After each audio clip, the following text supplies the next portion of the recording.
Hey, salut la gang, j'espère que vous allez bien. Donc c'est Jess the Harvesting Frog pour le petit épisode. Quand même 5 jours semaine, quotidien jusqu'à un certain point du Crypto Frog Show. Petit show durant lequel on fait le survol des news du jour. Puis on regarde aussi notre charte du Bitcoin. Donc aujourd'hui, on a quand même certains petits trucs quand même interesting. On a quand même deux major crypto blockchains qui sont en train de déménager leur on dirait leur control center vers un pays quand même assez précis. On a le fait qu'il y a un des stablecoins de Solana qui a été hacké, on a du développement là-dessus. On a aussi le fait que Greenpeace / Ripple s'en va un peu en guerre contre le Bitcoin. Puis on a certaines affaires intéressantes comme le fait que là, le gouvernement, ou du moins certains gouvernements de certains États indiens utilisent la blockchain de Matic pour émettre des certificats de caste. On va regarder déjà rapidement c'est quoi un caste. C'est quelque chose qui est accepté en Inde. Je ne sais pas pourquoi, mais vous allez voir, c'est quelque chose, peut-être certains d'entre vous vont pouvoir m'expliquer un peu mieux. On part pas en longueur sur le sujet, mais quand même.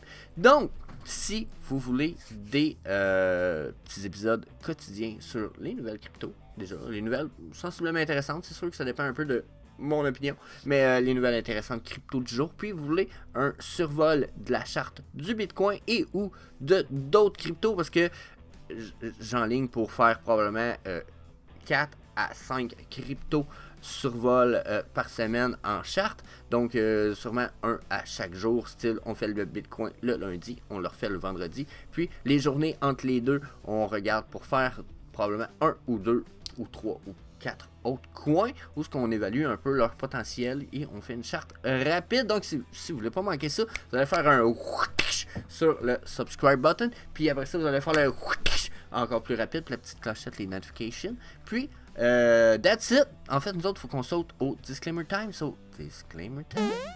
Donc, n'oubliez pas la gang, nous ne fournissons aucun conseil personnel, financier ou d'investissement. Tout le contenu fourni par l'équipe est uniquement à des fins de divertissement. Vous devez toujours faire vos propres recherches et vous devez toujours consulter un expert financier avant d'investir. Donc, première news, la gang. Bien entendu, je vais essayer de sortir mes notes pour essayer d'être le plus... vous offrir du contenu un peu plus contrôlé. Donc, il y a Cashio, qui se trouve être un projet de stablecoin qui est sur la blockchain de Solana, la gang, qui a été hacké pour 52,8 millions de dollars. Donc déjà, oh my fucking god, ils doivent être petits dans leur short en tabarnak. Donc je dis ça juste de même, mais ça se trouvait être un projet qui s'appelait Cashio, qui était sur Solana, comme je vous dis, puis qui a été supporté, si je me souviens bien, par Saber Labs, qui se trouve être quand même de quoi de fiable sur, si je me souviens bien, encore une fois, la blockchain de Solana. Donc, ça semblait être un super beau projet de stablecoin, ok la gang. Puis, comme je disais, Saber Labs backait le protocole, puis dernièrement, ils ont reveal, je me souviens bien, le hack. C'est pas ça que je voulais faire. Donc, le hack a causé le fait que vous pouviez minter du cash, le stablecoin, vous pouviez en créer quasiment de façon infinie à cause qu'il y avait, dans le code informatique, dans le fond, il y avait deux confirmations qui n'avaient pas été ajoutées au protocole et au coding, qui permettaient jusqu'à un certain point, vu que ces confirmations-là n'étaient pas là, c'est des demandes de confirmation n'étaient pas là, je sais pas si vous comprenez. Vu que ces demandes de confirmation-là n'étaient pas là, la personne pouvait juste utiliser des transactions pour créer une espèce de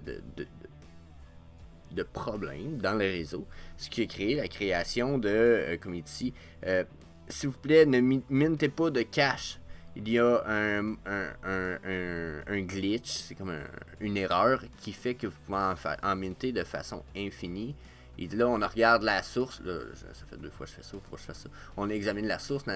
Donc, après, ce qui a été donné comme nouvelle, c'est que finalement, il n'y avait rien à faire. Le hacker a très bien réussi son point. Puis, Saber a dû step in, parce que Saber était un peu ceux qui backaient le protocole. Dans la mesure où que Saber, puis leur équipe, ils disaient, nous, on pense que, comment ça s'appelait? Cashio c'est super safe. Donc, tout va bien, c'est super bien. Mais, il y a eu quelque chose qui n'a pas été fait, puis que je pense qui est un gros problème, c'est qu'il n'y avait pas eu de audit qui a été fait. Un audit, c'est ce qu'on va appeler, il y en a qui vont reconnaître le mot CERTIC. Donc, CERTIC, c'est une des plus grosses entreprises, une des plus reconnues, du moins, ou des plus connues. Peut-être pas reconnues, mais une des plus connues des entreprises qui va regarder le code et le coding, puis la façon qu'a été faite une blockchain ou un projet crypto, peu importe. Puis, il va analyser, voir où ce qui pourrait avoir des problèmes, justement. Donc, eux, jusqu'à un certain point, c'est comme si c'était des hackers qui allaient voir ton projet et qui disaient « Ah, moi, je vais essayer de trouver toutes les failles ou tout ce qui est louche qui fait que soit les founders se ramassent plein d'argent, soit que de l'autre bord, je peux hacker le protocole puis partir avec 52,8 millions. » Donc, c'est ce que c'est un audit, ça se trouve être une espèce de scan du projet. Parce que souvent, un projet crypto, finalement, c'est une grosse base mathématique de protocoles automatisés et etc. Donc, tout ça, des fois, une automatisation qui peut être faite avec une super bonne intention peut clairement backfire, peut revenir d'en face.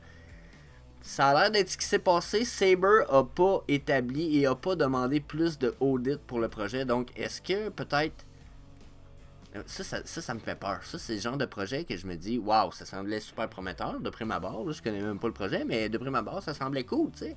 Puis, regardez, Vian Mekiliano, si je me trompe pas, a déjà été aussi advisor pour Vivi et Comey. Me semble pas me tromper, mais peut-être, si je me trompe pas, on retourne en 2018. Vian Macaliano a été advisor pour Vivi / Ecomi. Il y en a qui savent, je suis un amoureux de ce projet-là. Mais il dit, ce hack-là, c'est un désastre. Puis il dit, c'est de ma faute. Il dit, j'ai endorsé. Il dit, j'ai supporté le projet avec beaucoup de force. Puis il dit, j'ai pas audit Casio assez fort, puis de façon assez proche. Puis il dit, j'aurais dû le faire. Donc il dit, c'est ce qui fait que là en ce moment, ils sont pas capables de... Tous ceux qui se sont fait hacker et qui ont perdu de l'argent en ce moment, vous avez probablement fort sûrement perdu de l'argent.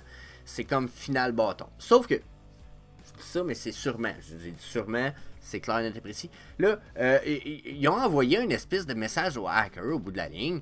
Puis, ils ont dit aux hackers, on t'offre 1 million en argent si tu nous retournes les 52 millions en remboursant les gens.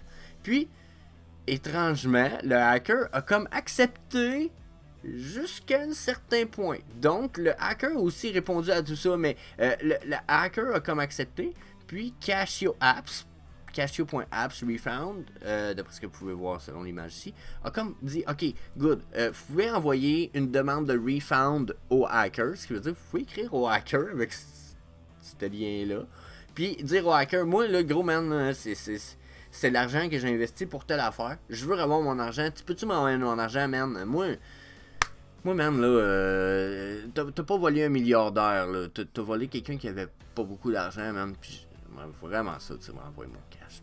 Ben, si vous faites ça, c'est possible qu'il vous renvoie votre cash, c'est même fort probable selon ce que lui en dit. Quand je dis lui, c'est le hacker. Là, je vais aller voir la traduction de ce qu'il a dit, je vais vous répondre parce que lui, il a répondu à tout ça.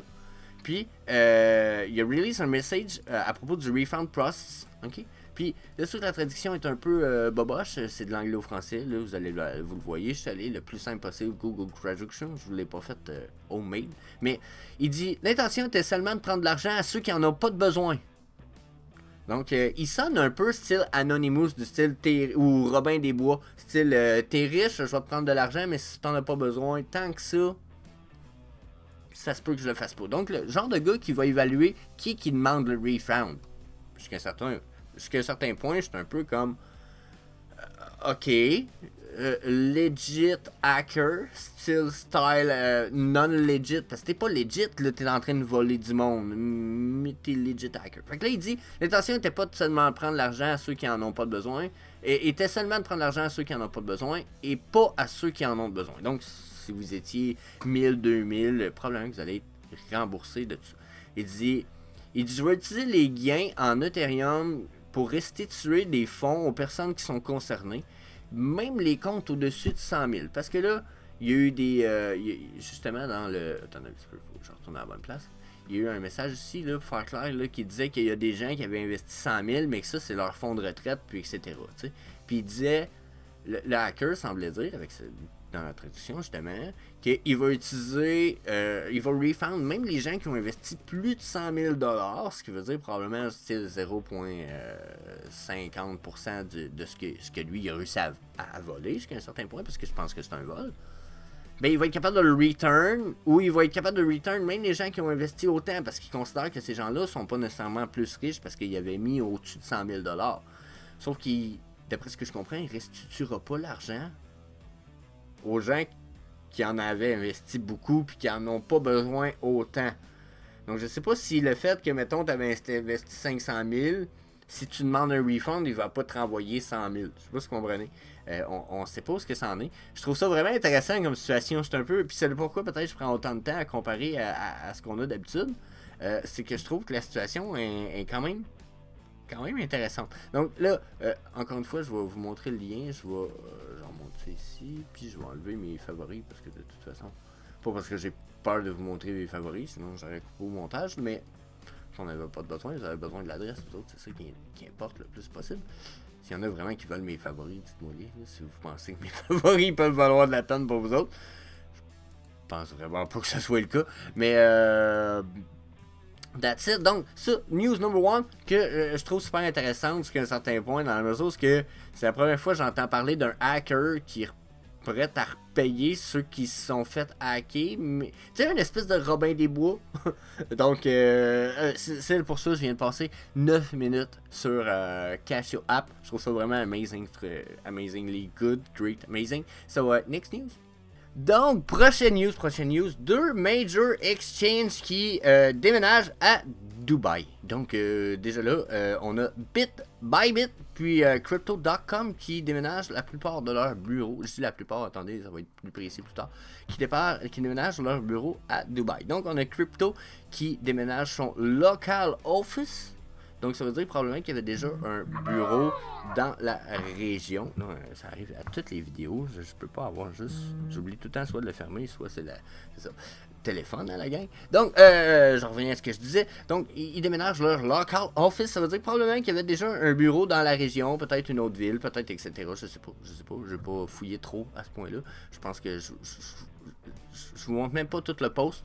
Le lien est là. C'est sur cryptonary.com. Allez voir ça si vous voulez vraiment plus d'infos. Mais comme je vous disais, ils déménagent leur local office, que ça s'appelle.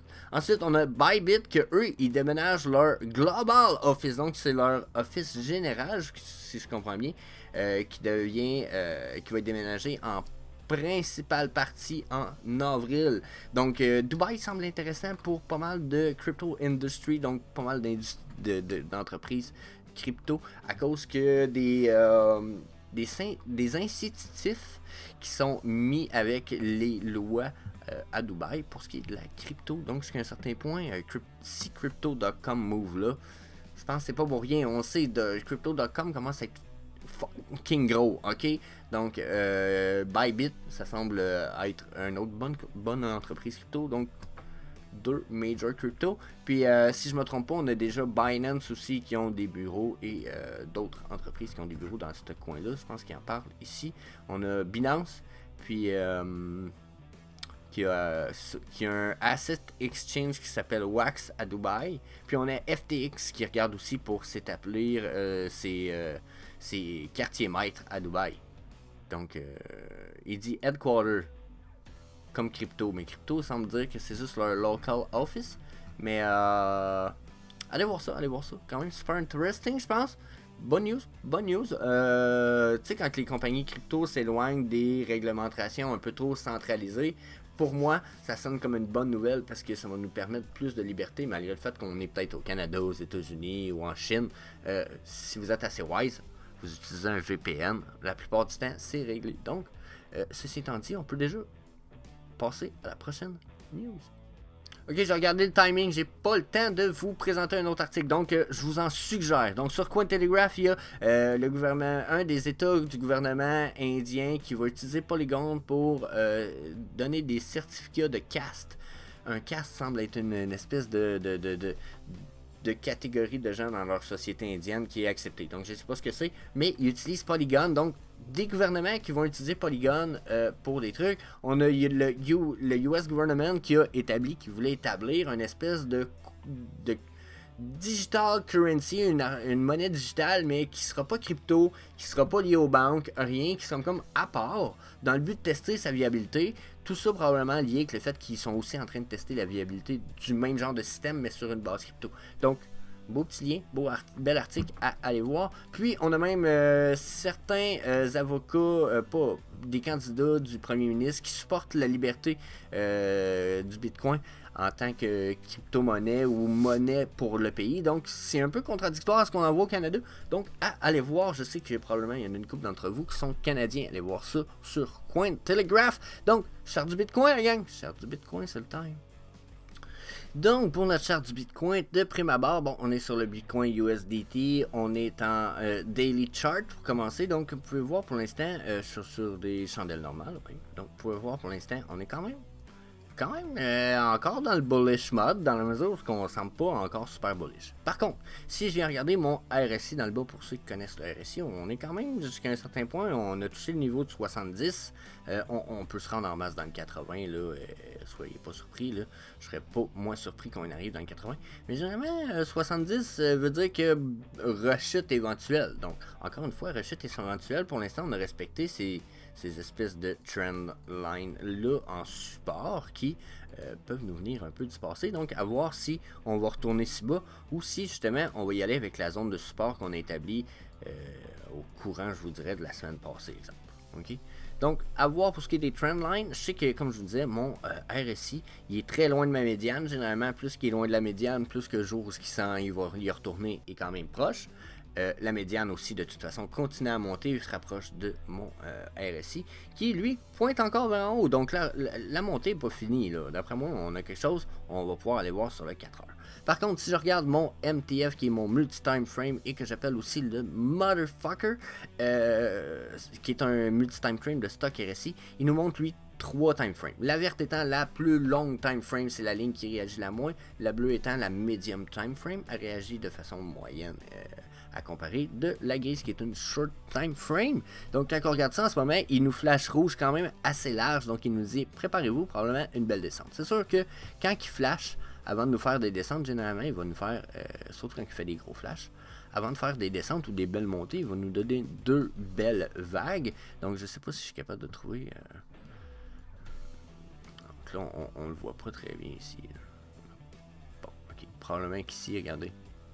Quand même eu une belle montée, là, mais j'ai pas eu 2 belles vagues. Mais peu importe, le MTF est quand même un indicateur complexe à expliquer, puis si je passe trop de temps là-dessus aujourd'hui, on va se fucker. Mais c'est un indicateur qui est intéressant, puis qui montre quand même 3 time frames de stock RSI. Puis quand les 3 généralement se ramassent dans la même zone, malgré le fait que, regardez ici, il nous avait flashé. Mais ici, il a flashé, mais on avait quand même on a quand même nos 3 lignes dans la même région. Comme ici, on a nos 3 lignes qui se ramassent dans la même région, puis on commence à avoir une largeur sur notre flash rouge. Donc, je me dis, il y a des bonnes chances qu'on ait une descente qui s'en vienne là-dessus. Si je drop pour le 4 heures rapidement, puis que je vais voir, j'ai un peu la même chose avec le 4 heures, c'est que j'ai 2 flashs rouges sur mon multi-time frame stock RSI. Puis, je m'apprête quasiment à avoir l'équivalent de ce que, généralement, on appelle les 2 vagues avec le MTF de Crypto Heat. S'il y en a qui le veulent, c'est un gars, justement, son nom c'est Crypto Heat, c'est lui qui fait cet indicateur-là. Donc, généralement, il nous dit on a 2 vagues de nos time frames plus courtes avant d'avoir la vague vraiment importante de la vague plus longue, qui est généralement une drop plus grande. Donc, j'imagine qu'on a une drop qui s'en vient. À quel niveau, de prime abord, je peux pas vous dire. Je sais qu'on a quand même touché un niveau important si on y va avec le... Attendez un petit peu, faut que je vous installe ça comme il faut. Le trend base, c'est celui-là. Si on part du bottom qu'on avait atteint, qui est notre plus bas dans le passé, qu'on y va avec le top qu'on aurait atteint jusqu'après, puis qu'on retourne à notre bottom, donc généralement, les zones qui sont à atteindre sont les 3.82, puis la 0.55. Peut-être que jusqu'à un certain point, on n'est pas... Ah, c'est ça je pensais. On n'est peut-être pas exact sur le bottom, donc si j'y retourne, regardez comment on tombe direct dessus. Hein? Vous voyez comment c'est quand même relativement fiable. Donc, généralement, quand on se fie au Fibonacci, on est capable d'atteindre ce qu'on appelle au moins les pocket zones, comme là, 0.5 et le début des pocket zones, ce qui voudrait dire 52 000 pour le Bitcoin. Intéressant, possible et à ne pas écarter les possibilités, au contraire. Si on y va avec celui-là ici qui est parti en 2 points au lieu de 3, on n'a pas le point de départ, on a notre point de départ jusqu'en bas. On a encore une fois des zones de 0.5 et 0.55 dans ces niveaux-là. Si on les compare vite fait, vous allez voir que notre niveau de 0.55, 0.50 arrive au même niveau que ce soit celui en 2 points ou celui en 3 points pour ce qui est des retracements de Fibonacci. Donc, ceci étant dit, quand je regarde ça, je vais aller souvent y mettre mes EMA pour voir qu'est-ce qu'il y en a ici. Puis regardez, là, on a traversé au-dessus des EMA sur le daily 233. Donc, si on ne rechute pas en dessus très bientôt, ça va me dessiner ce qu'on va appeler une Golden Cross. Là, sur le daily, une Golden Cross de Bitcoin serait une sûrement très bonne nouvelle parce qu'on avait un Dead Cross, mais il n'a pas duré. Vous voyez, ça a duré peut-être... On va le calculer précisément, là, mais ici... Dead Cross jusqu'à un possible Golden Cross, on parle de 77 jours quand même, on parle de 2 mois. Hein, ça a-tu du sens? 77 bars. 72 bars, ah ouais. Il me semble que ça en fait beaucoup plus que ce que je perçois, mais c'est pas impossible, 72 bars. Donc 72 bars. Donc il y a 72 chandelles dans cette là-dedans, ce qui veut dire qu'en quoi 2 mois, dans le fond, on a passé d'un Dead Cross à un Golden Cross. Si on décide un Golden Cross puis que ça se confirme, ça pourrait vraiment être une bonne nouvelle. Si on va voir sur le 4 heures ce que ça nous donne, les EMA, on a dessiné notre Gold, vous voyez, une espèce de Golden Cross, Dead Cross, Golden Dead. On a un Golden puis un Dead Cross en dedans de très peu de temps ici. Qui sont les Golden puis les Dead Cross, s'il y en a qui veulent faire simple dans le fond. Quand la ligne blanche traverse vers le haut la ligne, quand la ligne verte traverse vers le haut la ligne blanche, il y a un Golden Cross. C'est signe de bullish moment. Ça veut dire que généralement c'est bullish. Puis quand on est en Dead Cross, c'est bearish. Donc ça risque de continuer à descendre. Donc vous voyez ici, j'ai un autre Golden Cross qui s'est dessiné sur le 4 heures, ce qui est une crissement bonne nouvelle. Donc Bitcoin semble pas mal plus bullish que je l'aurais prévu. J'aurais vraiment prévu qu'on descende pas mal plus bas des derniers temps. Donc, évaluer, négligez pas ça. Jusqu'à un certain point, ça peut vraiment être plus que bon signe pour ce qui est du Bitcoin. Ensuite, donc pour la prochaine part, on va utiliser notre Ultimate MACD Multi-Time Frame qui nous donne quand même des indicateurs que, je vais vous avouer, j'ai toujours pas mal adoré. Généralement, quand il me dit d'aller en short, c'est bon signe. Quand il me dit d'aller en long, c'est bon signe. C'est sûr qu'il faut être prêt à avoir des faux positifs comme sur tous les indicateurs. Puis, il ne faut pas s'y fier juste à lui. Mais il démontre jusqu'à un certain point des bons points. Regardez, s'il a fallu que je parte en long, même si je partais dans le bout de ma chandelle, puis que j'attendais à peu près jusqu'ici, tu sais, qui était comme une espèce de spike dans ma vague, j'aurais eu du profit là, ici. T'sais. Donc, probablement la même chose ici. Regardez, je partais en short, je m'en allais jusqu'ici, oups, ça commence à revirer, je commence à prendre mon argent, donc j'aurais fait du profit. Même chose ici. Oh, vous voyez ici un semi-faux positif. Comprenez-vous? Là, oh, un short ici, mais il était pas mal à descendre, donc ça n'a pas descendu très bas. Oups, ça a descendu plus bas, vous avez été chanceux. Ici, il me disait de partir en longue, regardez. Wouh! Ouh, super belle montée, donc probablement beaucoup de profit dans cette région-là. Donc, j'aime beaucoup cet indicateur-là. Il démontre quand même des bonnes zones, des bonnes indications, selon aussi l'histogramme qui nous montre, selon la couleur des chandelles ici. Ça va être important. Pour l'instant, regardez comment il me semble quand même très bullish. Donc, même si mes RSI me disaient downtrend, j'attendrai de voir probablement si lui va me finir par me donner soit une chandelle blanche ou soit si sa ligne verte va casser vers le bas. Donc si je vois ces indications-là, ça va être de quoi qui va m'indiquer. Si je regarde les chandelles Aikin Ashi, bien entendu, il y en a qui le savent, ça peut changer tout sur mes indicateurs. Donc, encore une fois, mes chandelles, je suis quand même bullish, surtout la forme de la chandelle. Je suis pas en reversal trend dans ce style-là. Pour ceux qui veulent savoir vite fait, là, quand vous allez voir une chandelle avec une mèche en haut et en bas, quand vous êtes en Aikin Ashi. C'est comme ça que ça s'écrit, le Aikin, c'est H-E-I, vous le voyez-vous? Oui, vous le voyez. Donc, ça, c'est les Aikin Ashi. Quand vous voyez une chandelle qui a des mèche en haut et en bas, ça veut dire, oh, fais attention, possible renversement de la tendance. Donc, des fois, la tendance n'est pas très claire, mais jusqu'à un certain point, ça vous indique, ok, on n'est plus encore en montée ou en descente. Ça vous enlève un peu du bruit que vous allez voir. Regardez ici. Regardez si je remets en chandelle normale. Vous voyez, il y a beaucoup de chandelles rouges. Ben, il y a beaucoup, il y en a 1, 2, 3. Puis on a beaucoup de mèches longues. Si je vois en Aikinashi, ils vont me dire, non, t'étais, oh, ici, possible reversal de trend. Tu sais, fallait swatcher. Mais si vous auriez commencé ici, puis que vous auriez cash out au reversal de trend, vous auriez fait quand même probablement un bon petit montant. Là. Mettons qu'on part ici au corps, puis que vous montez jusqu'au reversal, puis vous pognez le bas, c'est 17% de profit. Je vais vous le dire, si vous dites à quelqu'un que vous faites 17% de profit en bourse sur un trade, il va capoter.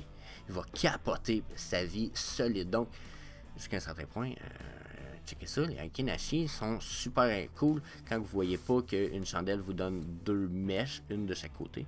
Ça vous indique jusqu'à un certain point que la tendance est bonne. Puis là, c'est sûr qu'il y a plein d'autres choses à calculer, mais quand je vois ça, puis que je vois ça ensemble, super bullish, je vois aucun espèce de côté négatif à tout ça.